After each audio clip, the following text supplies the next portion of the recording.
Would you marry me? I'm not joking. Well, maybe just a little. The words drifted out of Maya's mouth with a strange mix of playfulness and sincerity, like she'd tossed them into the air just to see where they'd land. Jerome Carter, 32, was halfway through driving a nail into a crooked fence post when her voice caught him off guard. He didn't turn right away. His hand paused mid-strike, fingers tightening unconsciously around the hammer. The sound of birdsong and the creak of summer heat pressing against the wood filled the silence that followed. It wasn't the southern sun that made his chest tighten, it was that question, hanging there like the last thread in a fragile net. When Jerome finally did turn, it wasn't fast. He wasn't sure what expression he expected to find. A grin? Raised eyebrows? That teasing half-smile people wear when they're poking fun just to see you flinch. But Maya Williams stood still on the porch steps, barefoot on the faded planks, a tall glass of lemonade in one hand and a damp dish towel looped around the other. Her silk dress, soft and dove-gray, clung gently to her frame in the summer air. Her hair, wild and sunlit, curled around her shoulders like it had forgotten to behave, and her face open, watchful, held no trace of laughter, but not quite solemnity either. You serious?" Jerome asked, narrowing his eyes. She lifted a shoulder, almost too casually. "Serious-ish." He blinked. "That a real word?" "It is when I use it." Her lips curled just slightly, not quite a smile, but something close. "It's not a proposal, Jerome. It's a question. A curiosity." He straightened slowly, letting the hammer hang loose in his grip. "You always hit folks with lifelong hypotheticals before they finish fixing your fence? Only when they're quiet, thoughtful, and look like they've been carrying something heavy for a long time." Jerome exhaled, but it wasn't a laugh. More like a release of breath that had been waiting for an exit all day. For 3 days now, he'd worked around Maya's property-fixing hinges, hauling debris, trying not to notice the way she watched the world like she was waiting for it to surprise her. And now this. A question half in jest, half rooted in something far more complicated. "You're not just making conversation?" he asked, voice low. She stepped down a rung, bringing herself closer to eye level with him. "I mean, maybe I am. Maybe I'm just tired of pretending I don't think about it." There was something in her Tonian undercurrent he recognized. Loneliness wrapped in bravado. Hope wearing sarcasm like armor. Jerome glanced at the crooked fence, then back at her. "Depends." She raised an eyebrow. "On? If she makes lemonade like this." That time the smile broke through. Unforced, soft. Her laugh followed, loose and real, like a screen door swinging open after years of rust. "Not store-bought," she said, holding up the glass. "I squeeze my own." "Of course you do," he muttered, more to himself than her. They stayed like that for a while, him leaning slightly on the splintered rail, her swaying a little in the late-day breeze.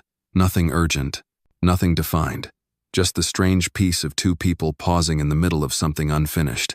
"You ever wonder," Maya said quietly, "if some people were meant to stumble into your life at just the right time, even if it's just for a little while?" Jerome didn't answer, but his silence said plenty. That night, back in his small apartment above his uncle's garage, Jerome ignored 3 missed calls from his mom. She was probably going to tell him the raccoons were back again, or that her neighbor's dog was possessed.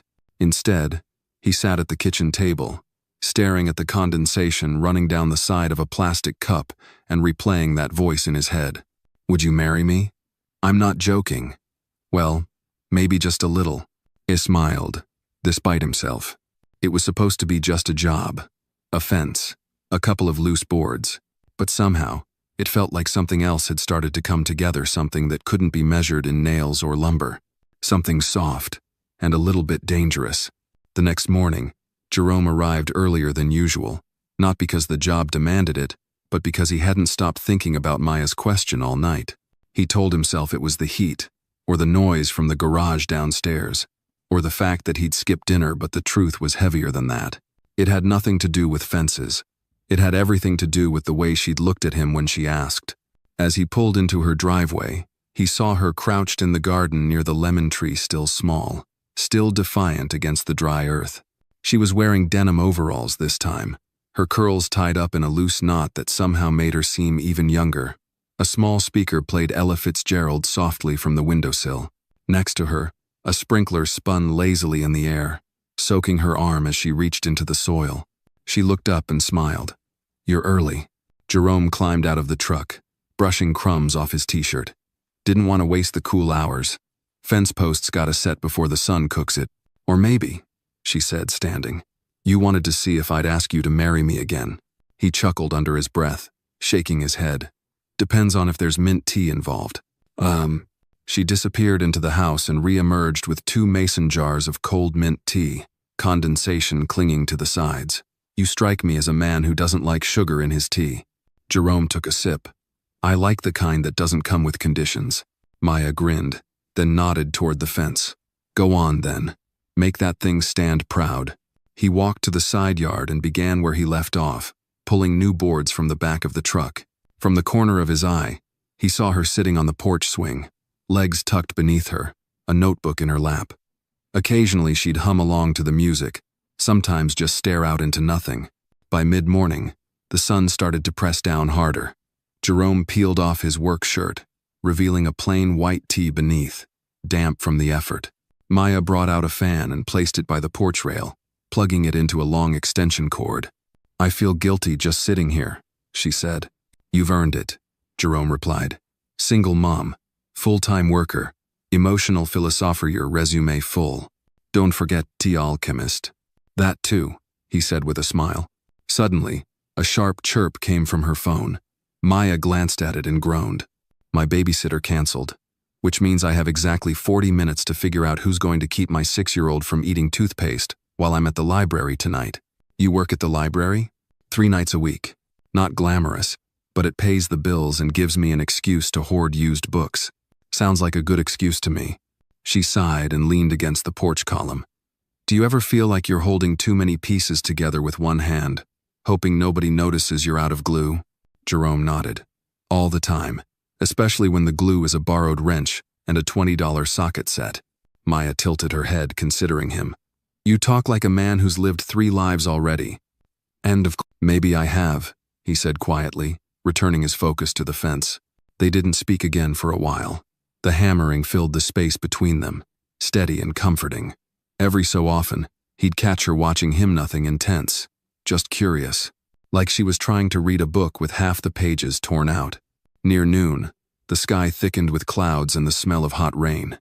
Maya stood, stretched, and said, "I should make lunch." You don't have to," Jerome said, wiping his hands on a towel. "I brought some leftover chicken and cornbread." "Leftover? Homemade?" "My mom's, and she's territorial. Don't tell her I gave it away." Maya raised an eyebrow. "I'm intrigued. Come inside. I'll swap you for a tomato sandwich." Inside, the house was cooler than he expected, shaded by wide curtains and the occasional slow-turning ceiling fan.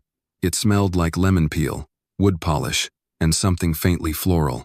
He followed her into the kitchen, where a stack of books sat beside the sink and a drawing of a smiling sun hung on the fridge. "That yours?" he asked, pointing at the picture.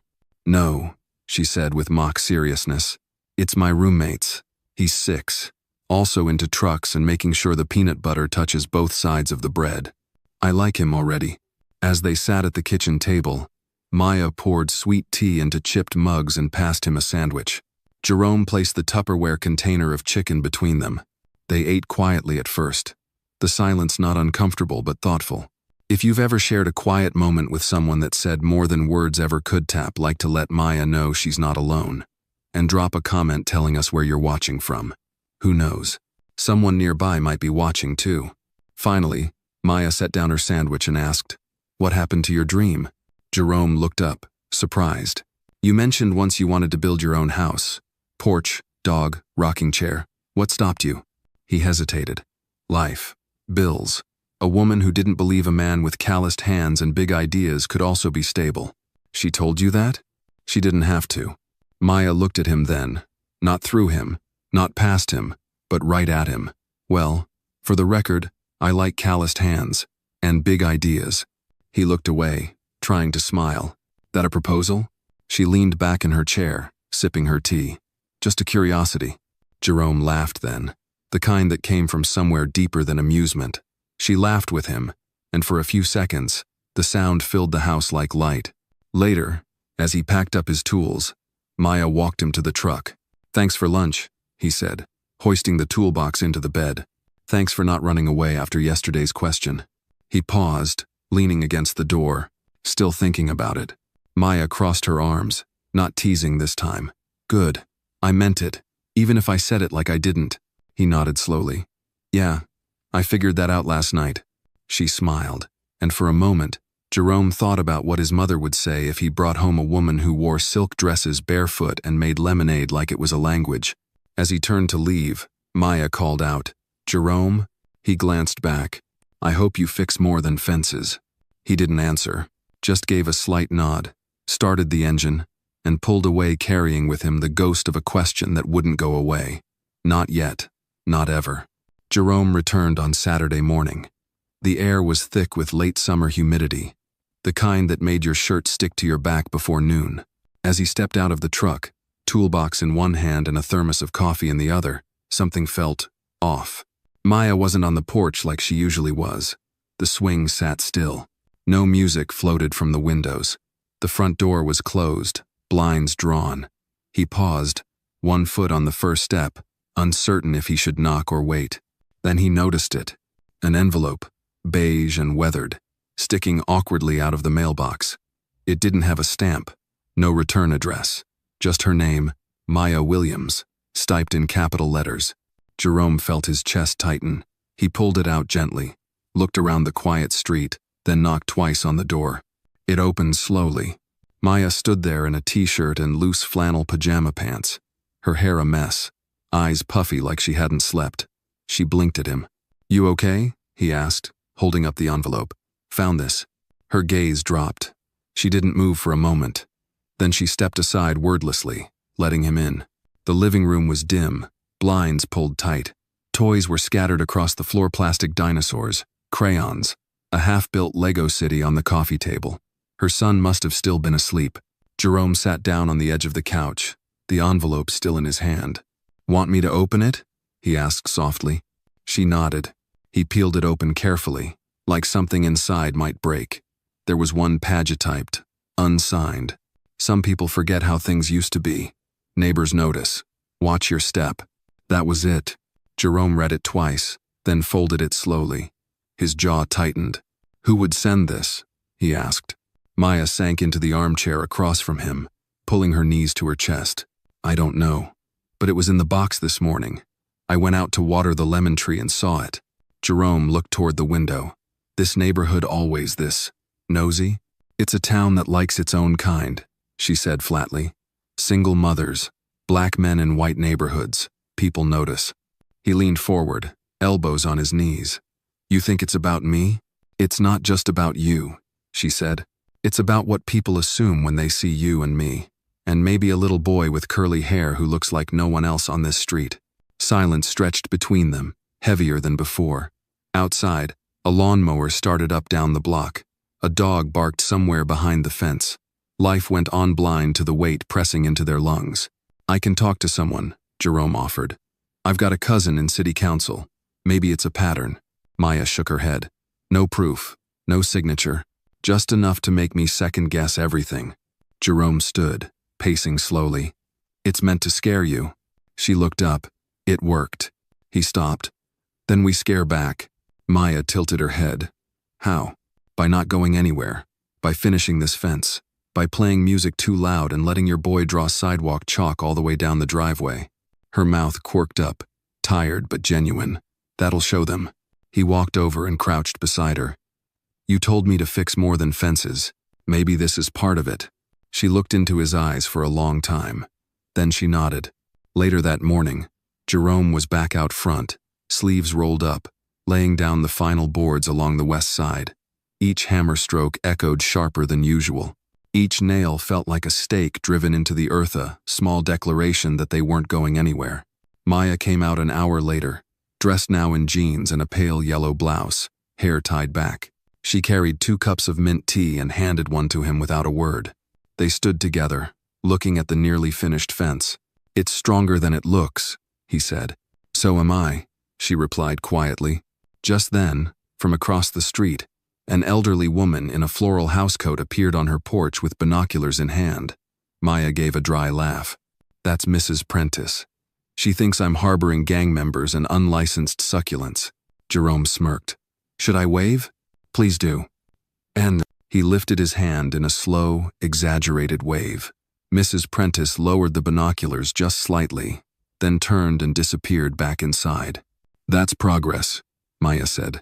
Later that afternoon, her son came outside a wiry little 6-year-old named Elijah, with an oversized Marvel t-shirt and juice-stained lips. Who's that? He asked, pointing at Jerome. That's Mr. Jerome. He's helping fix our fence. Elijah squinted. Why's he sweating so much? Because it's hard work, Maya said, tousling his hair. Jerome knelt down. Hey there, want to help me hold the tape measure? The boy beamed and nodded. For the next hour, they worked side by side, Elijah holding the end of the tape, Maya handing Jerome nails, and Jerome showing Elijah how to mark lines in pencil. The rhythm returned, light and simple. And then, somewhere in the calm, Jerome glanced up and saw Maya watching him. This time, she didn't look away. She didn't smile. She just watched. Like she'd been waiting for someone to look back and see her the way she saw herself. He cleared his throat. You want this thing to hold up for 10 years or 20? She stepped closer. Make it 30. That night, Jerome sat on the edge of his bed, phone pressed to his ear. You still hearing things under the trailer, Mama? No, his mother said, sounding distracted. But I did dream last night that you married a woman in a yellow dress and built her a house with a porch swing. Jerome blinked. You what? I'm just saying, she replied. Sometimes God whispers, sometimes he shouts. He didn't know what to say to that.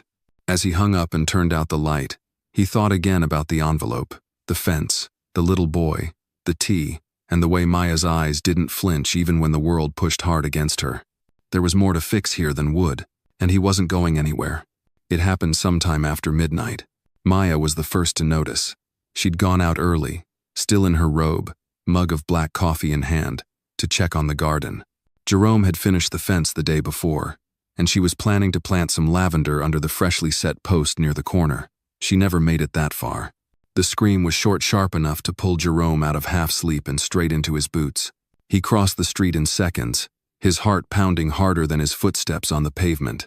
She was standing barefoot on the grass, both hands clamped over her mouth. Her mug lay shattered nearby, black coffee soaking into the dirt. At her feet, the lemon tree small but defiant, just beginning to boudoir gone. All that remained was a jagged stump, clean cut, splinters splayed like raw bone. He didn't ask what happened. The sawdust told its own story. Didn't hear anything, Maya said, voice tight, eyes fixed on the stump. I was right here last night, porch light on. Jerome stepped in, gently touching her elbow. It happened late, after the lights went out. She shook her head slowly. They cut it, like it was nothing, like it didn't matter. He bent down, ran his hand along the wood. Fresh. Maybe 2 hours ago. This was Elijah's favorite thing to check every morning, she whispered. He'd count the leaves. Said when it made fruit, we'd make lemon ice pops. Jerome didn't respond. There was nothing to say that wouldn't feel hollow. Later that morning, after Elijah was at a friend's house and the yard had fallen quiet again, Maya sat on the porch steps, arms wrapped around her knees. Jerome brought her a towel-wrapped ice pack and a strong cup of coffee with too much sugar, just the way she liked it when she was upset. I know it's just a tree, she said. It wasn't. She nodded, eyes distant. Richard hated lemons, said they were bitter. But when I left him, the first thing I did was plant that damn tree.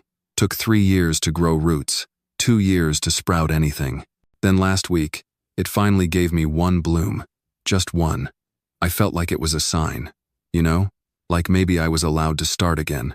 Jerome crouched beside her. You still are. They're telling me I'm not wanted here, she said. The letter, the stairs, now this. They're not subtle. They're also cowards. They hide behind bushes and mailboxes and chainsaws at night. Maya's laugh was hollow. Do you know how much it hurts to have to convince yourself you belong on your own front lawn? Jerome's eyes darkened. Yeah, he said. I know that one too well. She turned toward him. Why does it make people so angry? A black man helping a white woman? Fixing a fence? Drinking tea on her porch? Because it doesn't fit their picture, Jerome said. And when people can't understand something, they try to control it, or cut it down. She looked at him a long moment, then reached into the pocket of her robe and handed him a small piece of folded paper. I found this under the doormat. He opened it. Another typed message. Pretty little trees don't belong in this dirt. Neither do you. Jerome folded the note with care, as if the words themselves could burn if handled too roughly. That's it, he said. I'm calling someone. Who? The HOA. They won't lift a finger unless the sidewalk cracks. I'll go higher. Councilman or not, somebody needs to know what's happening here. Maya leaned back against the porch railing, rubbing her temples. It's not about catching anyone anymore. It's about letting them know I'm not leaving. Jerome stood. Then, let's make it loud. That afternoon, they went to the local nursery. Maya picked out another lemon tree, this one slightly taller, with small green bulbs already forming. Jerome loaded it into the truck with a quiet reverence, his hands more careful than usual. Do you think it's stupid? Maya asked, watching the young tree sway slightly in the wind. No, Jerome said. I think it's defiant. That evening, as the sun dipped low behind the neighbors' hedges, they planted the new tree together. Maya dug the hole. Jerome held the roots. Elijah came outside with a plastic watering can and declared, "This one's going to be twice as strong." Maya smiled, brushing dirt from her knees. Let's hope. Before they went inside, Jerome hammered a small wooden stake into the ground next to the sapling. On it, he wrote in black marker, "Still here." The next morning, Maya woke to find a basket on her porch. No note. Inside, a single lemon, a crossword puzzle book, and a ribbon of pink satin tied in a bow. She stared at it for a long time. Later, when Jerome arrived, she showed it to him without a word. He examined the items carefully. The lemon's real, he said. Organic. Fresh cut. The crossword's already filled in, she added. He flipped through it. All the answers are flower names. Garden, related, forgiveness, bloom, persevere. So, an apology? Or someone trying to look like they're sorry? They sat in silence for a moment, the early sun warming their feet on the porch steps. You know what bothers me? Maya said finally. Not the note, not the cut tree, not even the lemon. It's the fact that I don't know if I'm supposed to feel afraid or pitied. Jerome took a sip of his coffee. Then don't feel either. What should I feel? He looked at her, voice even. Determined. She nodded slowly, then looked at the lemon in her hand. Elijah wants to make lemonade tonight. I'll bring the sugar, Jerome said. And maybe we add a little mint. Bitterness goes better when it's shared. That night, as they sipped homemade lemonade on the porch, Maya glanced at the young tree planted in fresh soil. It won't grow overnight, she said. Jerome replied, neither does trust. And beside them, Elijah scribbled on the sidewalk with blue chalk, spelling out a message of his own. Home. It rained 2 days later, a soft, persistent drizzle that coated the town in silver and soaked the corners of Maya's porch cushions. Jerome arrived just after lunch, raincoat dripping, boots caked in mud. He carried a small cardboard box under one arm and a grim expression he didn't bother to hide. Maya opened the door before he knocked. She'd been expecting him. The lemon tree in the yard looked both revived and exhausted, like it too had stayed up all night worrying. What's in the box? She asked, stepping aside. Jerome held it up. Something you're probably not going to like. Ugh. She led him inside, where Elijah was asleep on the couch, curled under a Spider-Man blanket, mouth slightly open. They moved quietly to the kitchen. He set the box down on the table. Maya raised an eyebrow. He pulled out a stack of old manila folders, some loose paperwork, a few photocopied forms. I didn't want to go digging, he said, but after what happened to the tree, and then the lemon basket, something didn't sit right. So I asked a friend in records to look into the deed history of your property. Maya froze. Why? He hesitated. Because sometimes people leave things behind, things you never knew they touched. She took a step back. Jerome, what did you find? He slid one folder across the table, open to a scan of a mortgage form. Her name was on the top. But there, 2/3 down, was a signature line she didn't recognize. Richard took out a secondary mortgage 6 months before he died, Jerome said. Didn't tell you. That signature there, Lillian Harris. Co-signer. Maya stared at the name like it was a foreign language. That's not a banker's name. Number. It's not. My contact said the money didn't go to the house. It was transferred to a private account. Untraceable now, but it wasn't for renovations. She sat slowly, her hands flat on the table. He co-signed with another woman?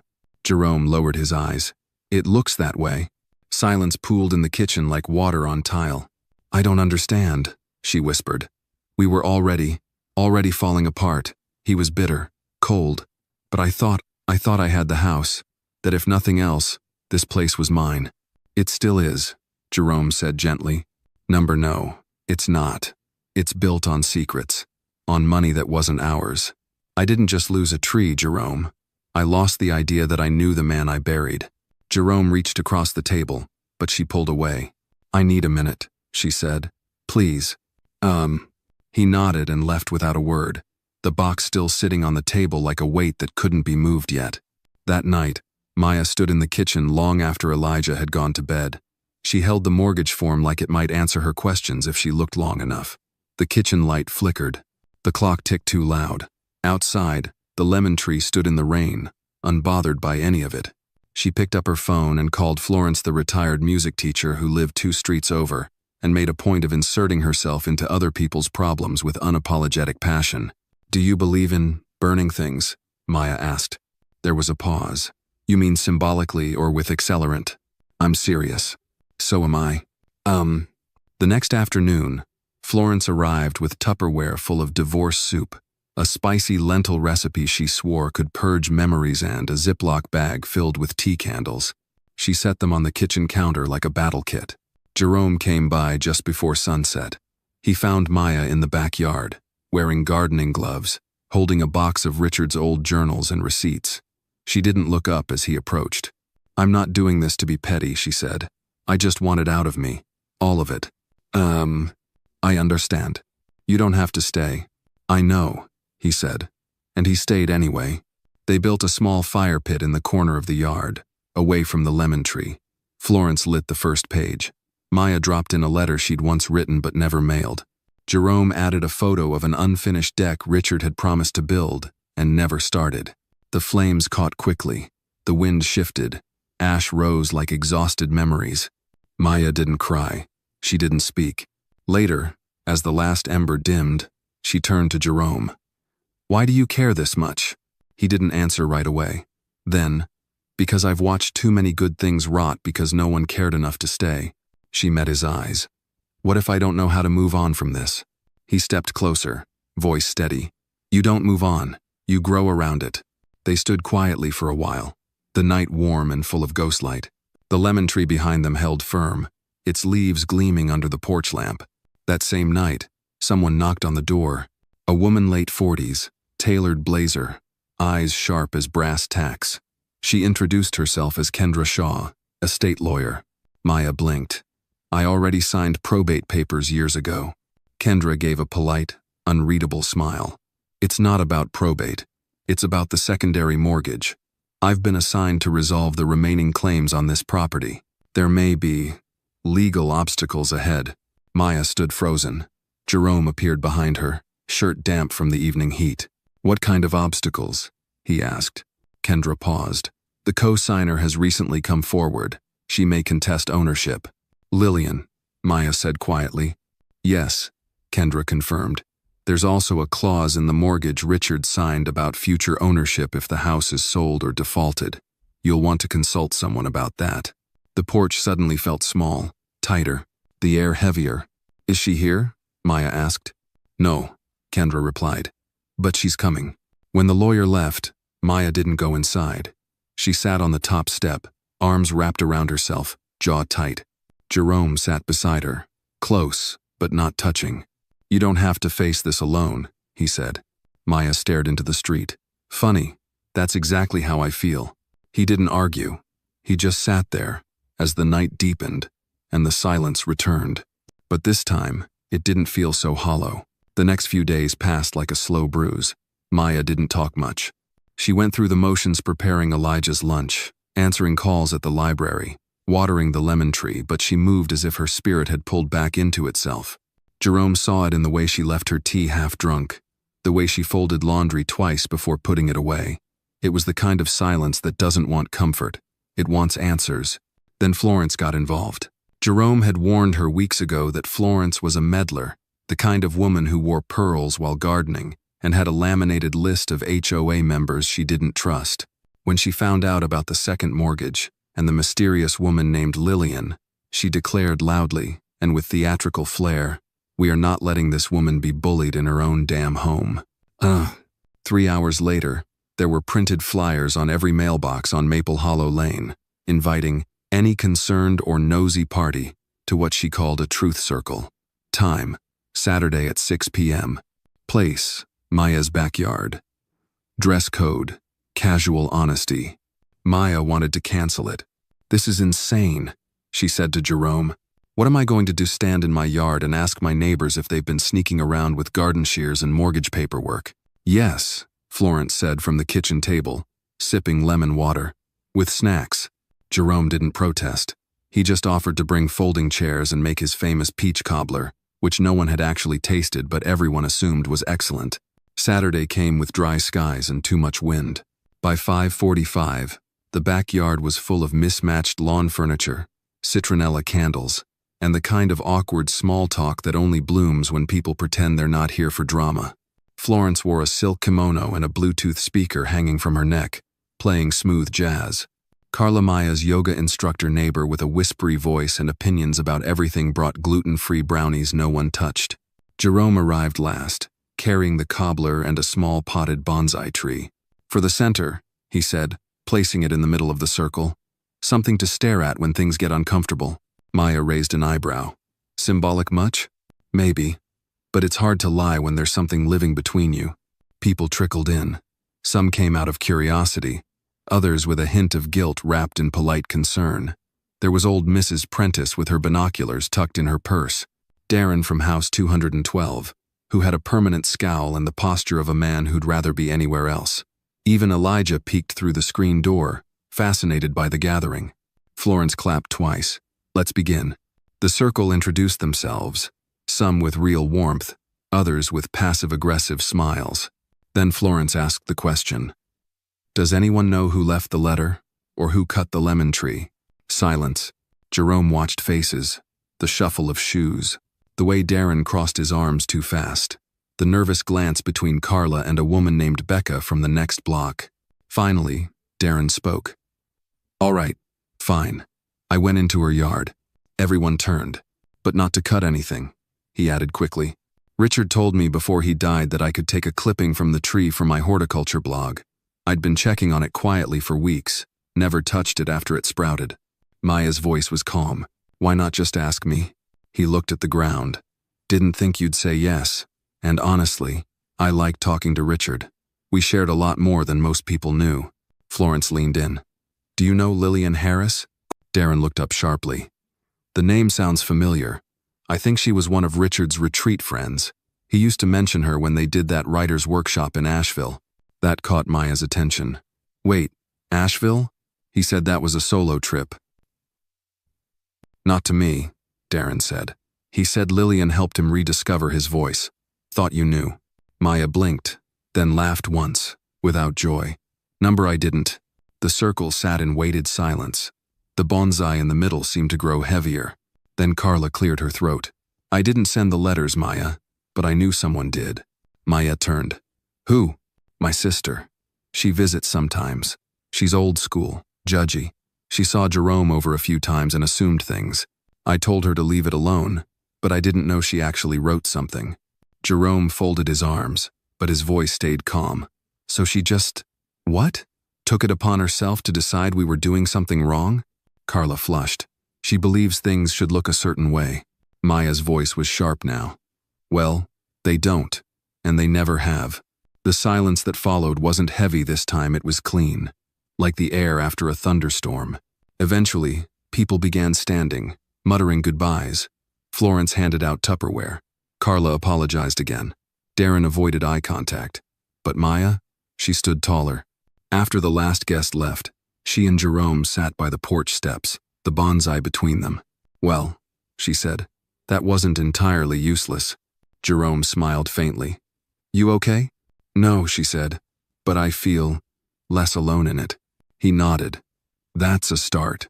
She reached over, touched the tiny leaves of the bonsai. This little guy's been through it tonight. Still standing, Jerome replied. Maya looked at him.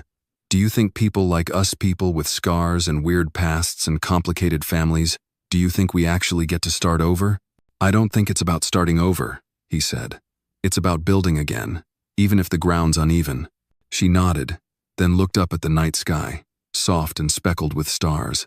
I meant it, you know, she said after a while. That first question I asked you. I know. I wasn't proposing. I was just wondering if men like you still existed. Jerome didn't smile. He just answered honestly. They do. You just have to stop looking for them in the wrong seasons. She exhaled. Well, here's to the weird, stubborn ones who plant lemon trees anyway. And beside them, the bonsai swayed slightly in the breeze, a silent witness to a small act of truth in a backyard that had seen too much silence, and not enough justice. 2 days after the truth circle, the world seemed to exhale around Maya's home. The air was lighter, less dense with suspicion. Jerome showed up at 8 a.m., sharp, toolbox in hand, same as always, as if no emotional storm had passed, as if they hadn't shared truths under citronella candles. That was how he operated, not with grand gestures, but with consistency. He fixed the front gate without being asked, replaced the crooked post, reinforced the latch, all while Maya sat on the porch swing, watching him in silence, sipping lukewarm coffee from a mug that said, World's okayest librarian. You're quiet today, Jerome said, not looking up from the hinges. I'm processing, he grunted. That sounds like something a lawyer says when they're losing a case. She smiled, barely. You always joke like this when you're nervous? Jerome paused, turned the wrench slowly. Only when I care how the verdict goes. That made her look up, but before she could speak, Elijah's voice rang out from inside. Mama, there's a man at the door. Maya stood, heart jolting. Jerome set the wrench down carefully and followed her toward the front porch. The man waiting outside was tall, wiry, with salt and pepper hair and an expensive suit that didn't fit him right, like he'd borrowed it for the occasion. He carried a leather folder and wore sunglasses, even though the sun was still behind the pines. Maya Williams? He asked. Yes. I'm Harold Bishop. I represent the estate of Richard Holliday. Jerome took a quiet step closer, his posture subtly protective. Maya nodded slowly, her voice cautious. What do you want? The man removed his glasses. His eyes were bloodshot, but sharp. I've come to deliver a revised version of the will. Richard filed it a few months before his passing. It appears someone attempted to suppress it. Maya blinked. Suppress it? Harold opened the folder, handed her a page. You were named the primary beneficiary. Not Lillian Harris, not the trust. You. Her fingers trembled. Jerome reached out, steadying her hand with his own. She didn't let go. I don't understand, Maya said. Harold sighed. It's messy. Richard was pressured, it seems. His previous attorney, Lillian's cousin, filed an earlier draft as final, but a clerk flagged inconsistencies. When we compared handwriting and timestamps, it was clear this was the last valid version. She stared at the document, lips parting slightly.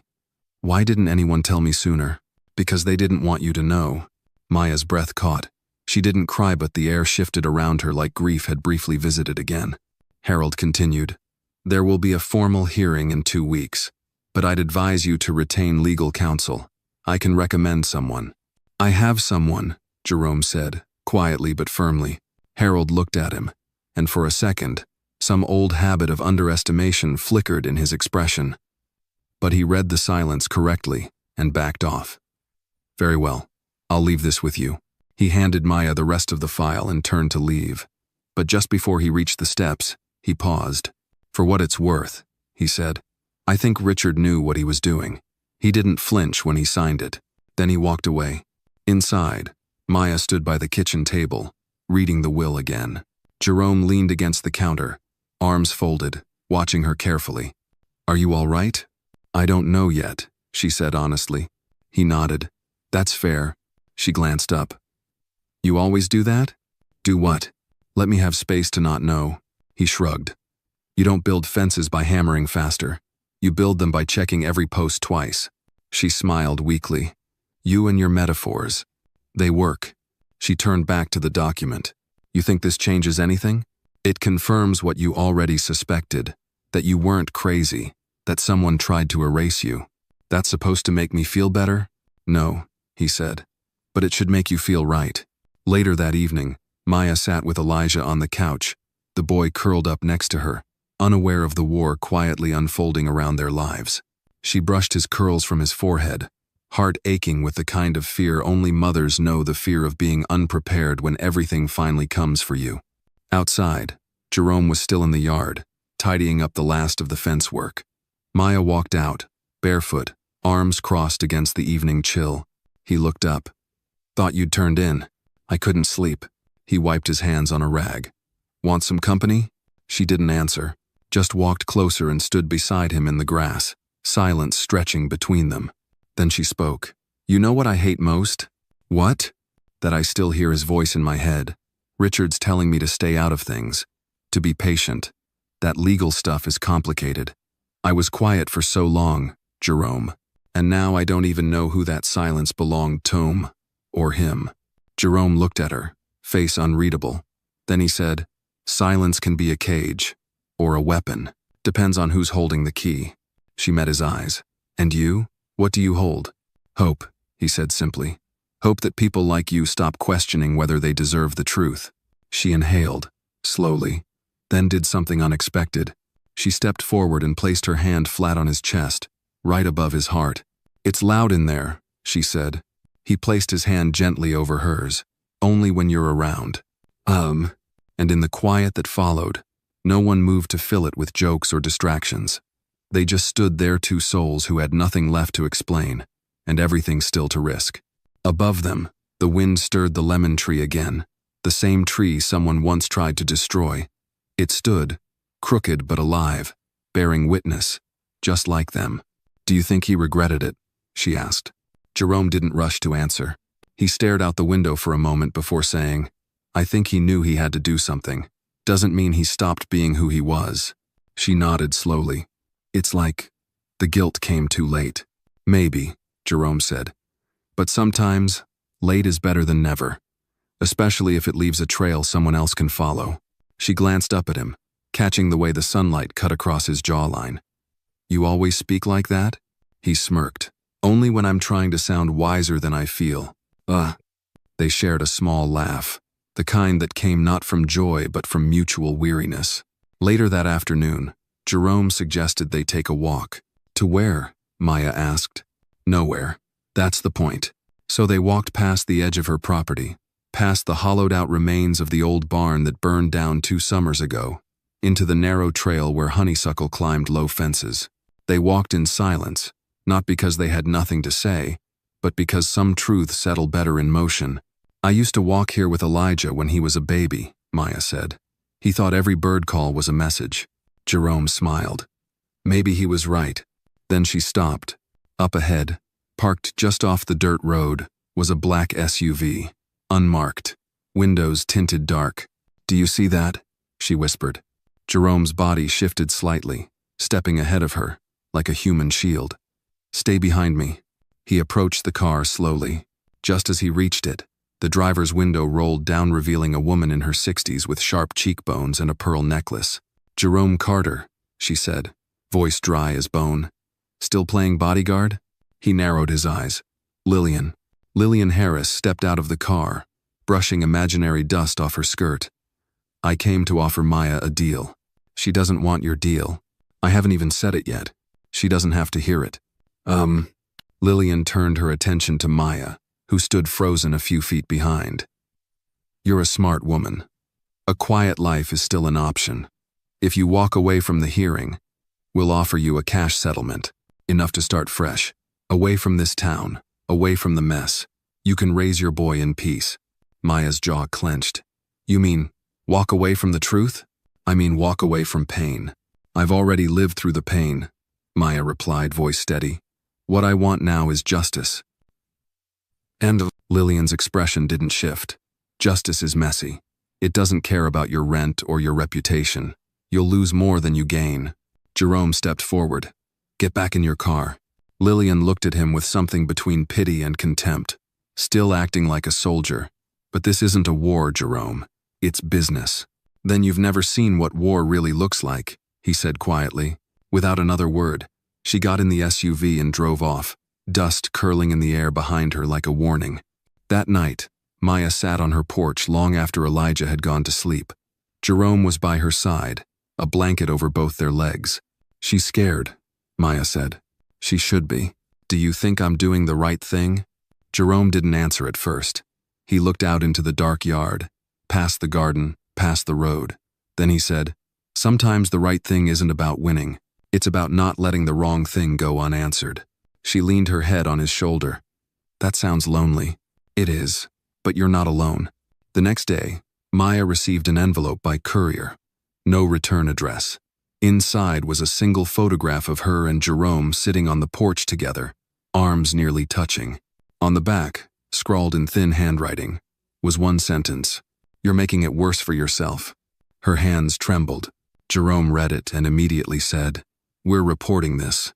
She shook her head. "Number. If they want me to be afraid, they don't get to see me flinch. You don't have to prove you're strong every second, Maya." She met his eyes. "I'm not proving it. I'm surviving it."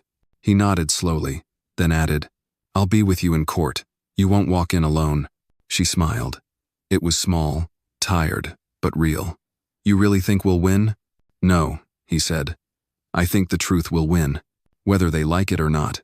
And in that moment, beneath the gathering weight of what was coming, Maya realized that sometimes strength doesn't roar, it just shows up, again and again, and refuses to leave your side. The courthouse in Franklin County wasn't built for drama. Beige walls, flickering fluorescent lights, a waiting bench with one leg shorter than the other sit, was the kind of place where forgotten traffic tickets and silent divorces went to die. But on that morning, it felt like a coliseum, and Maya Williams was walking into the arena. She wore a navy blue dress, elegant but unpretentious. Her hair pulled back, face calm but unreadable. She carried no purse, no phone, just a folder with Richard's second will inside, worn soft from the number of times her hands had clutched it in the past week. Jerome waited outside the courtroom doors, hands in the pockets of his pressed slacks. When Maya walked up, he offered no speech, no pep talk, just a silent nod. It was all she needed. Inside, the courtroom was already filling with the expected and the unwelcome. On one side sat Richard's family, his brother Thomas in an ill-fitting blazer, arms crossed like a man waiting to be insulted. Next to him, Lillian Harris, poised as ever, her pearl necklace practically glowing under the lights. 2 rows behind them sat a few locals, drawn by gossip, some whispering already. When Maya stepped inside, a hush fell. She felt the stare of some pitying, others judgmental, most uncertain.